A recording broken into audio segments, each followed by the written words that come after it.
నా ఆధ్యాత్మిక కళ్లను తెరవడానికి దేవుడు కలలను ఎలా ఉపయోగించాడో చూడండి.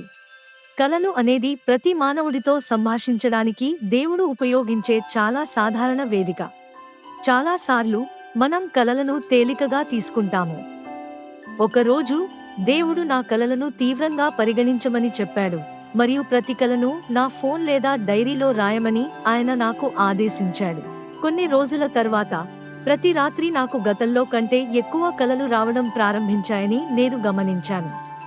అయితే ఆ రోజుల్లో నేను శారీరకంగా చాలా అలసిపోయాను, ఎందుకంటే నేను అర్ధరాత్రి కనీసం 10 సార్లు మేల్కొనవలసి వచ్చింది. ఇది చాలా కష్టంగా ఉంది. కొన్ని రోజులు ఉదయం మేల్కొన్న తర్వాత నాకు తలనొప్పి కూడా వచ్చింది. కానీ పరిశుద్ధాత్మ నన్ను ముందుకు సాగమని ప్రోత్సహించింది. నాకు సమయం దొరికినప్పుడల్లా భాషలలో మాట్లాడమని కూడా ఆయన నన్ను ప్రోత్సహించాడు. నెమ్మదిగా గత వైఫల్యాలకు కారణాలను నేను చూడటం ప్రారంభించాను మరియు మా అన్ని ఎదురుదెబ్బలు మరియు వైఫల్యాలకు కారణమైన కొన్ని కొత్త పేర్లను విన్నాను. కొన్ని కలలు ప్రత్యక్షమైనవి మరియు కొన్ని కోడ్ చేయబడినవి. ప్రతీకాత్మక మరియు కోడ్ చేయబడిన కలల కోసం పగటిపూట నేను వాటి గురించి ధ్యానం చేయడం ప్రారంభించాను. ధ్యానం చేస్తున్నప్పుడు పరిశుద్ధాత్మ నాకు కలలను అర్థం చేసుకోవడానికి సహాయపడింది.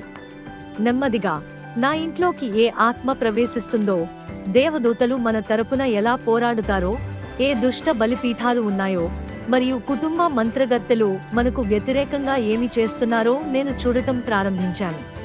ఇప్పుడు నా చుట్టూ మరియు నా కుటుంబం చుట్టూ జరుగుతున్న ఆధ్యాత్మిక విషయాలను చూడటానికి దేవుడు నాకు శిక్షణ ఇచ్చాడు.